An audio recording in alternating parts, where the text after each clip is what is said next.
Hai semuanya, balik lagi sama calon sarjana. Penjara ini dijuluki paling ketat dan mustahil untuk dibobol. Tapi hari ini kita akan bongkar kisah jenius di mana narapidananya hilang tanpa jejak dan bikin geger satu negara. Mau tahu ada apa aja? Hai, aku Jenny, yuk kita bahas. Nomor 6. Suud Rusli. Batalin ya bayangan kalian soal penjara militer yang mustahil ditembus karena mantan prajurit elit yang satu ini literally membuktikan kalau dia adalah Houdini di dunia nyata. Ini nih salah satu the craziest Indonesian prison break story ya teman-teman. Kenalin, namanya adalah Suud Rusli yang sebelum jadi napi, dia ini adalah mantan anggota elit marinir. Otomatis secara fisik dan juga mental emang udah dilatih untuk survival tingkat dewa dong. Nah sayangnya karena terlibat kasus pembunuhan bos PT Aneka Sakti Buana pada tahun 2003, dia pun kena vonis hukuman mati harus menghabiskan hidupnya di penjara militer. Uniknya yang bikin nama dia jadi terkenal sebenarnya bukan karena kasusnya, tapi gara-gara dia dianggap sebagai Houdini versi Indonesia karena bisa kabur dari rumah tahanan militer sampai 2 kali dong. Gila, padahal penjagaan militer di sana tuh super ketat dan isinya pun orang-orang terlatih semua loh. Nah rumornya dia bisa manjat tembok tinggi cuma modal tangan kosong aja karena tangan sama kakinya udah kayak cicak alias gampang nempel ya. Pelarian pertamanya terjadi pada bulan Mei 2005 dari RTM Senen. Bermodal skill marinirnya, dia berhasil menggergaji teralis sel dan juga melompati pagar kawat berduri layaknya atlet parkour aja loh guys. Cuma tenang, di sini dia sempat ketangkap setelah ditembak 2 kali di bagian kakinya. Nah, bukannya kapok, setelah dipindah ke RTM Kelapa II Cimanggis yang pengamanannya tuh jauh lebih brutal, pada bulan November 2005, dia tuh beraksi lagi. Pokoknya udah kayak ninja deh, dia berhasil lolos sendiri dari borgol dan juga rantai di kakinya tanpa kunci, terus manjat atap di Malang buta juga ya. Dan pada akhirnya petualangan dia selesai setelah ditangkap di Malang saat sedang menyamar jadi tukang kebun yang membuatnya dikembalikan ke rumah tahanan militer lainnya. Gila, penjara yang isinya aparat bersenjata aja bisa dibobol 2 kali pakai tangan kosong dong. Gimana kalau dikasih senjata ya?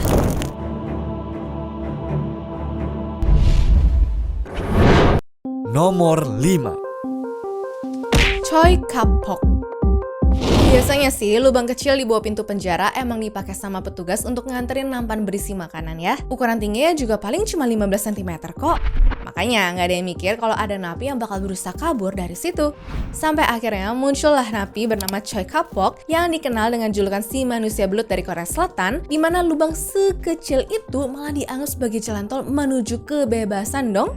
Jadi ceritanya di tahun 2012, Choi ini ditahan di daerah Daegu, Korea Selatan atas kasus pencurian gitulah ya intinya. Sebenarnya sih ini tuh bukan penangkapan pertamanya. Gara-gara dia tuh udah ngabisin 23 tahun di balik jeruji besi sebelumnya karena berbagai kesalahan. Cuma kali ini si bapak menolak buat ada di dalam sel dan sebagai master yoga yang udah latihan puluhan tahun, dia manfaatin lah tuh badannya yang lentur banget seperti karet itu.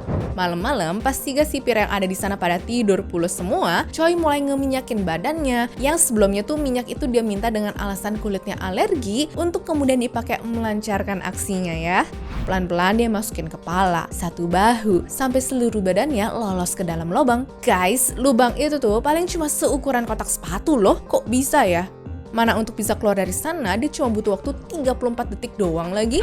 Makanya dalam waktu sesingkat itu, Choi udah bisa keluar di lorong penjara, keluar lewat teralis jendela yang sempit dan ting ting ting ting. Waktu sipir bangun pagi harinya, mereka shock banget dong. Kok bisa ada yang kabur? Ya, biarpun sempat buruan berhari-hari ngumpet di pegunungan, dia akhirnya ketangkep lagi kok. Namun kayaknya trik ini menginspirasi tahanan lain deh. Di tahun 2016, maling asal Rusia bernama Rustam Shakudinov mencoba niruin gaya manusia ular ini lewat lubang pintu sel di Izberbash ya guys. Bedanya Rustam tuh bukan master yoga, makanya waktu maksa keluar, pinggulnya malah nyangkut parah selama lebih dari 2 menit dan saking seretnya celah besi itu, celananya tuh literally melorot nyangkut di pintu waktu dia berhasil narik badannya keluar. Ya, bukannya kelihatan keren seperti ninja, rekaman CCTV memalukan itu malah bocor dan bikin dirinya jelas ya jadi bahan ketahuan netizen sedunia.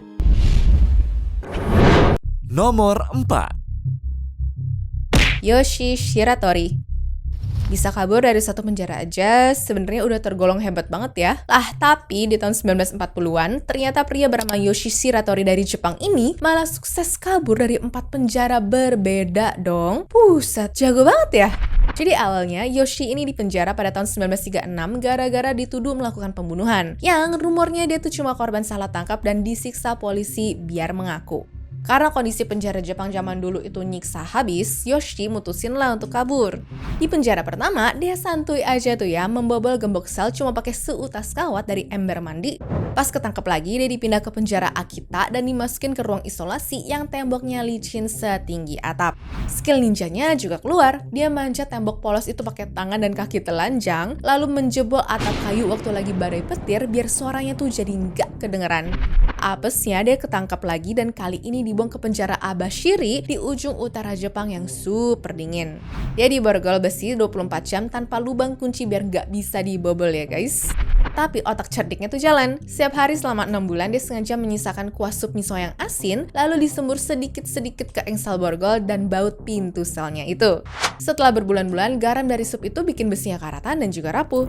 Nah, untuk keluar dari pintu, dia nekat tuh ya guys mencopot sendi bahunya sendiri biar bisa nyempil lewat celah makanan yang ukurannya tuh lebih kecil dari badan manusia normal loh. Setelah kabur ke gunung bertahun-tahun, dia ketangkap lagi setelah ribut sama petani tomat dan divonis hukuman mati di penjara Sapporo. Dia diawasi 24 jam seminggu di sel anti bocor ini ya. Masalahnya, bapak ini juga cerdas sih, dia mainin trik psikologis ke sipirnya. Tiap hari dia sengaja ngeliatin langit-langit biar sipir tuh ngira dia mau jebol atapnya lagi. Padahal dia tuh diam-diam menggali lantai kayu di bawah kasurnya sampai tembus keluar dong. Ya, selama 1 tahun Yoshi berhasil bertahan hidup di hutan belantara Jepang sampai akhirnya nih ketangkep lagi cuma karena menerima tawaran rokok dari polisi yang lagi patroli. Katanya sih di momen itu dia merasa akhirnya ada yang memperlakukan dia sebagai manusia dan jujur ke polisi kalau dia ini aslinya adalah buronan yang lagi dicari-cari. Nah lucunya pas dibawa ke meja hakim dia malah dapat simpati dengan dibatalin hukuman matinya serta dipindah ke penjara yang lebih manusiawi sehingga Yoshi pun milih untuk tobat total sampai masa hukumannya selesai. Gokil ya, serial Prison Break aja kalah sih plot twistnya sama kisah nyatanya si Bapak Yoshi ini kan.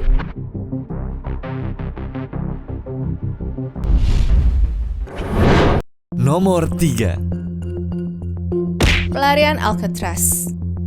3 napi ini sih gokil banget ya kisah hidupnya. Mereka berhasil membobol penjara paling mematikan dan terisolasi di dunia cuma modal sendok makan dan jas hujan doang dong. Ngomongin soal penjara, Alcatraz di San Francisco itu ibarat neraka yang mustahil ditembus. Letaknya tuh di pulau terpencil, dikelilingi laut sedingin es yang penuh hiu putih, dan dijaga sama teknologi keamanan tertinggi di masanya ya. Selama 29 tahun beroperasi, penjara ini emang punya reputasi sebagai penjara yang mustahil untuk dibobol. Tapi sayangnya, semenjak kehadiran Frank Morris dan juga Anglin bersaudara, predikat itu hancur total. Mereka bertiga sukses melakukan aksi pelarian paling misterius sepanjang sejarah Amerika Serikat. Jadi gini, rencananya disusun selama 1 tahun penuh, dimana idenya adalah gali dinding sel yang udah agak rapuh pakai sendok makan, dan biar nggak ketahuan, bunyi galiannya ditutupin sama suara dia tuh main di jam bebas ya. Nah, di hari H setelah dindingnya kegali semua, mereka bikin umpan untuk nipu para penjaganya. Tahu nggak caranya gimana? Dengan bikin replika kepala mereka sendiri dari campuran sabun, tisu toilet, sama rambut asli mereka yang dikumpulin pas lagi cukuran untuk kemudian ditaruh di atas kasur. Ya, hitung-hitung buat nambah waktu mereka kabur sebelum akhirnya ada yang sadar kan? Nah, sesampainya di pinggir pantai, mereka pun ngeluarin senjata pamungkasnya yaitu rakit raksasa yang terdiri dari 50 jas hujan bekas untuk kemudian dipompa dan nyemplung ke laut San Francisco. Sampai detik ini jasad mereka nggak pernah ditemukan sama sekali, meskipun para penjaga udah keliling pakai helikopter sama kapal selam juga ya guys. Ya, kalau kata FBI sih, para napi yang kabur itu pasti tenggelam dan juga dimakan hiu. Cuma entah kenapa, banyak bukti yang bilang kalau mereka berhasil nyampe daratan dan juga kabur ke Brazil. Namun, entah masih hidup apa enggak, tapi jelas, aksi kabur ini mencoreng predikat penjaranya itu sih. Soalnya, setahun setelah mereka kabur, penjara ini katanya tuh ditutup karena dianggap strukturnya udah nggak bagus untuk menampung para napinya.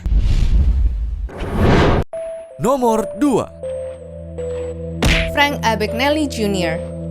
Kalau napi lain lagi sibuk gali lubang, nyopotin tulang bahunya, atau manjat tembok, kenalin nih guys, napi yang namanya adalah Frank Abagnale Jr. ini terkenal punya cara yang jauh lebih elegan, yaitu kabur cuma modal cocot doang alias kekuatan ngomong. Hah? Nggak nyangka kan kalian? Jadi gini, kalau pernah nonton film Catch Me If You Can, pasti tahu dong ya sama sosok Frank Abagnale Jr.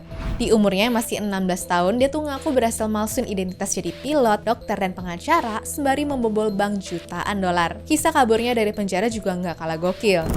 Pertama, waktu dia diekstradisi ke Amerika, dia kabur lewat toilet dan juga pintu dapur pesawat yang lagi landing di bandara New York. Kedua, waktu ditahan di penjara Atlanta, dia manfaatin momen di mana polisi lupa bawa dokumen penahanannya. Frank langsung sadar kalau sipir di situ lagi bingung ini orang tuh siapa, makanya dia nyebar gosip kalau sebenarnya bukan napi biasa, melainkan inspektur penjara FBI yang lagi nyamar.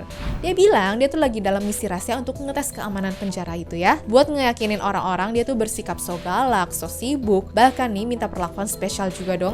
Anehnya, para sipir malah kemakan omongannya dan mulai perlakuin dia kayak pejabat, seperti ini dikasih makan enak dan dibolehin untuk nggak pakai baju penjara juga. Nggak cukup sampai di situ ya, tapi Frank minta bantuan pacarnya di luar untuk nelpon ke kantor penjara juga.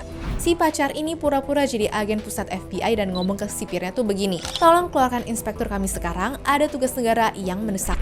Sipir yang tadinya udah ragu berujung jadi panik denger telepon kayak begitulah ya. Mereka takut kalau Frank lapor ke pusat soal kekurangan di penjara itu, ya karir mereka bakal tamat dong dalam sekejap. Akhirnya mereka malah mutusin untuk bebasin Frank secepat mungkin biar masalahnya tuh nggak berujung jadi tambah panjang. Lalu tau nggak puncak konyolnya tuh apa? Yap, pintu depan penjara dibukain lebar-lebar sama sipir yang jaga dan Frank jalan santai keluar lewat gerbang utama sambil dada-dada sopan, terus masuk ke mobil jemputannya seakan-akan dia baru beres kerja ya. Gila, dia kabur tanpa keringetan dan tanpa kotor-kotoran, cuma modal pede setinggi langit doang loh guys. Sipir-sipirnya pun baru sadar mereka ketipu mentah-mentah waktu dapat dokumen asli Frank yang bilang kalau dia tuh sebenarnya buronan penipu paling dicari. Untungnya Frank sempat ketangkep lagi sih, tapi pelariannya ini jadi bukti kalau sistem keamanan secanggih apapun bisa tembus kalau kalian tuh pinter mainin psikologi orang ya. Dan dengar-dengar akhirnya dia malah direkrut sama FBI untuk bantu nangkep penipu-penipu lain karena otaknya emang terbukti encer banget. Dari buronan jadi konsultan keamanan, hidupnya tuh benar-benar seperti plot twist film Hollywood kan?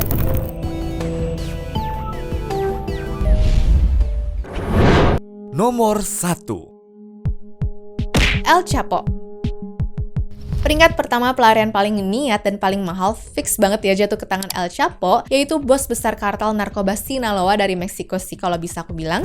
Ya, waktu dia ditangkap dan dijebloskan ke penjara Altiplano yang keamanannya tuh paling maksimal se-Meksiko, dunia pikir petualangannya udah berakhir lah ya. Tapi mereka lupa satu hal, El Chapo itu punya uang yang gak terbatas dan anak buah yang loyalnya tuh minta ampun. Dia nggak butuh muter otak untuk keluar dari jendela ataupun gali dinding dulu, karena dia tuh tinggal pesan jalur kabur private yang fasilitasnya seperti proyek infrastruktur pemerintah dong.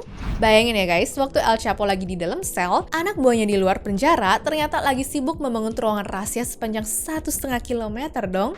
Terowongan itu digali tepat di bawah area shower di selnya El Chapo, di mana lokasi itu adalah satu-satunya titik buta yang nggak tercover sama CCTV. Udah gitu, ini bukan lubang tanah biasa yang becek gitu ya, tapi terowongan ini lengkap pakai lampu penerangan, ventilasi oksigen biar nggak engap, dan yang paling nggak masuk akal ada motor yang udah dimodifikasi untuk jalan di atas relnya dong. Gila kan? Di hari H atau sekitar tahun 2015, El Chapo cuma perlu masuk ke kamar mandi seperti mau mandi biasa, terus angkat ubin showernya, turun lewat tangga, dan udah ada motor yang nungguin di bawah. Ya ampun, bener-bener tinggal duduk manis, motor digas sama anak buahnya, dan dia tuh langsung meluncur lewat bawah tanah tanpa ada satupun sipir yang dengar suara bising dong. Dalam hitungan menit pun dia udah nyampe di sebuah gedung konstruksi di luar area penjara yang udah disiapin jadi tempat persembunyian. Pemerintah Meksiko malu setengah mati karena baru tahu ya ada proyek jalan tol bawah tanah tepat di bawah hidung mereka. Dan sekali lagi, El Chapo benar-benar membuktikan kalau di dunia dia, tembok penjara itu cuma sekedar pajangan doang. Gila ya, ini benar-benar definisi kabur gaya sultan gak sih? Meskipun akhirnya dia ketangkap lagi dan sekarang diasingkan ke penjara ADX Florence di Amerika, yang katanya benar-benar mustahil untuk digali, tapi apa yakin anak buahnya juga duduk anteng doang? Anyways, cukup sampai di sini ya guys video hari ini. Sampai jumpa di video selanjutnya. Dah.